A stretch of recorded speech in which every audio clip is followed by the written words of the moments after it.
Welcome back. As I mentioned, we have Carl Rendazzo here, who's on behalf of United with an update on the Maintenance and Construction Committee meeting. Yes. And this is your last time. This is my I last time. can't believe it. Yeah. And nonetheless, thank you. We'll see what happens, okay? But at this particular point in time, okay, I'm going to say it's my last time. So I'll get into that a little bit as part of my little presentation here, okay? I'm putting a presentation together to make sure I didn't forget anything, okay? So that's what I need to do. Okay. I don't speak extemporaneously as well as I do from a written word, okay? So that's me. okay.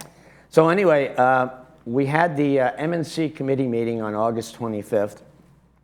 And at that meeting, we addressed a range of issues. First off, we reviewed the project log, which lists all the major work projects and programs that we are working on in United.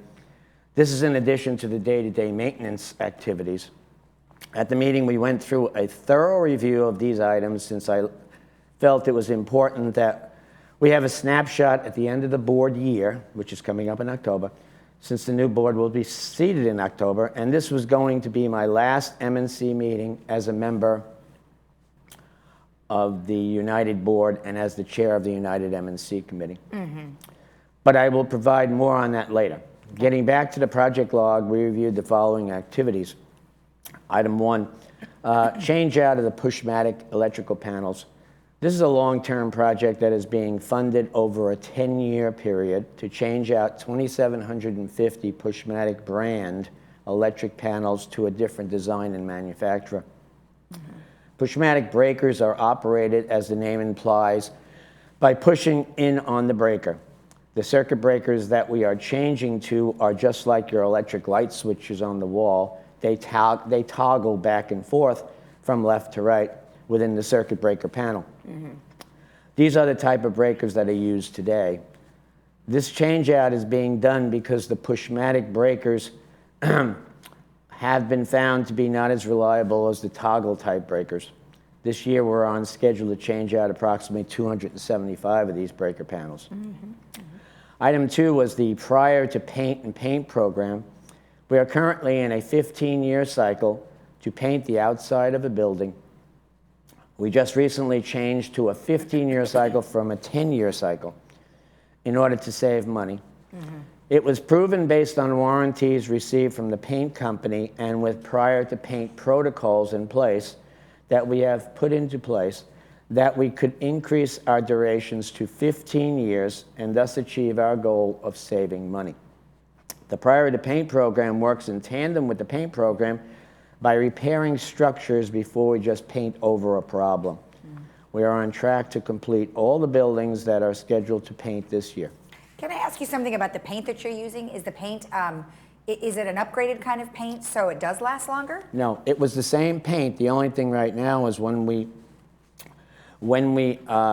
MNC committee went to the manufacturer and said, listen guys, we would like to change to a 15-year paint program. Will your paint still will you be able to keep the warranty at 15 years versus the 10 years that we currently have? Okay. And they said, oh yeah, no problem. Okay. So as a result of that, based on the fact that we got them to warrant it up to the 15 years, the paint's still the same paint, then we were able to go with that program. Okay. And now with a 15-year cycle, we're able to now save a little bit of money. Oh, that's great. That's good. And part of that, as I mentioned here, is the fact that before this, when PCM was here, they just painted over everything. Okay, if it doesn't walk, you paint it. Okay, and now we're basically going through a process of making sure that the actual undersurface of all of those things are not dry rot or deteriorating or what have you. Mm. So we do all of that work first, then we paint over it, and now it lasts for 15 years. That's awesome. The epoxy waste line remediation program was then discussed. And the cast iron waste pipes were used in 1960s and 1970s, and in our units, obviously. These are all waste lines. Over time, these pipes have a tendency of rusting out and deteriorating. As a result of this deterioration, leakage will occur, which obviously will need to be repaired. In order to preclude this, we are applying epoxy lining to the interior of the pipes before they deteriorate to the point where they are starting to leak. Mm-hmm. This process is less costly than replacing all the metal pipe with plastic pipe, which is what is used today. In order to fix this problem, we are on a long-term program to line all the drain pipes in United. We budget so many feet of pipe per year until all the drain pipes will be coated or replaced. We are currently on track to line the pipes that are scheduled to be completed in 2021. Due to cost and other factors, we could not line all the drain piping in United in a one-year time frame. That is cost prohibitive and also time prohibitive. Right. Therefore, this continues to be a multi-year program until they are all done. Okay. So everybody has to understand that, okay? Why aren't we doing them all in 1 year? We just can't. There's just too much pipe and not enough people to do that work. And then the money is just extraordinary. Exterior fencing was then another program that we were discussing. And we have a program in place to replace 300 feet of exterior barbed wire fencing with shepherd's crook fencing every year until all the fence is replaced in United. The 300 feet is the minimum that the city of Laguna Woods has mandated that United replace on a yearly basis. Both 3rd and GRF also replace 300 feet of their fencing yearly, so it's a combined total of 900 to 1,000 feet of pipe, that is, fence, that is replaced every year within Laguna Woods Village. The 5th item in the programs is items that are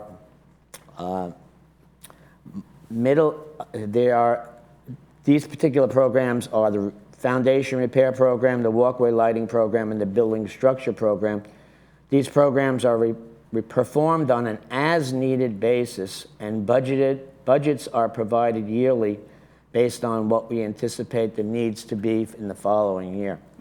Some years we do not need to effect as many repairs as anticipated, and so that money is used for the next year. So that was it on the project log. We then went on to talk about the Charge Ready program. And the Charge Ready program is a Southern California Edison program where they will subsidize some of the costs associated with installing Class 2 electric vehicle chargers within the village. We currently were looking at installing some of these chargers within United. However, after reviewing the arrangements of the deal with SCE and looking at the locations for where these things could be located within United, the committee decided that we should cancel any applications for locations within United. These locations were not considered to be in our best interest due to a number of reasons. 2 of these reasons for this decision are as follows. The first, locations where some of the EV chargers could be located in United would cause the loss of a minimum of 4 to 10 parking spots that are currently at a premium within United. If anybody knows. And third's got it even worse. Second is that SCE deal requires that we sign up for a 10-year arrangement. Based on these 2 issues and some others, the committee felt that it was not cost-effective to place the EV chargers associated with this program within the confines of United. It was thought that it would be better to locate these EV chargers at a certain strategic clubhouse parking lots. These clubhouse parking lots are centrally located within United and will be a better fit, so we voted to recommend to the board to cancel the application for United, and when the board meets on September 14th, they will vote on our recommendation. We're also requesting that GRF accept these locations at various strategic clubhouses within the various different locations, so like Clubhouse 3 maybe, or Clubhouse 1, and various others within 3rd and what have you. Well, right, because those areas are probably not used all the time. And that's correct, okay, and there's more parking spaces available in those locations. Okay. And there's more room. Yeah. And also the length of cable that would have to be used to get it from the meter inside the building to the location is less in those locations than it would be in the other locations. So there's cost issues. There's a number of things we discussed. Okay. Our next topic was appliances. And you're probably asking yourself, appliances in the Mnc Committee? Well, as everyone I hope knows, if you have not altered your manor within United, the appliances in your manor are owned by United and are maintained by VMS. Within VMS, the appliance management falls under the purview of the Maintenance and Construction Department. That's the reason why we discussed it in that meeting. At the meeting, VMS explained the process that identifies when appliances are replaced. First of all, appliances age out based on a statistical formula that is used. For instance, as an example only, the normal life of a refrigerator is calculated to be 20 years. If the United-owned refrigerator breaks down before the 20-year mark, then it will be repaired by VMS. If it cannot be repaired, then it will be replaced by a similar type of refrigerator unless the resident determines that they want an upgrade that is on the list of approved refrigerators. If the resident chooses an upgrade from the list of refrigerators, then the resident will be informed of the price difference between the upgrade and the standard, and the resident will need to pay the price difference for the upgrade and the standard. And the resident will, this same process will occur at the refrigerator's end of life at 20 years. That is, when the resident submits an application to change out the appliance at the end of life, they will, and by the way, this has to be done by the resident. If it comes to the end of life, you have to request the change. They will be offered the standard refrigerator or will get to choose from the upgrade list and then pay the difference. The same process is true for all the other appliances that are owned by United. If you think that you have a United-owned appliance that you think has reached its end of life and you are looking to change it out, then contact Resident Services. Also, with regard to this topic, we then discussed if there was a backlog in the ordering process of appliances due to the pandemic. Right. VMS responded that for certain models and types, the manufacturer is experiencing delays. And I know that from personal experience with people that have contacted me. So the residents should be aware of that if they are in the middle of this process. Please also be aware that this only applies to United-owned appliances. If you have an alteration in your manor that included an appliance, then the change out of that appliance is on you because your appliance no longer belongs to United. Gotcha. We also then went on to the topic of gutters and downspouts.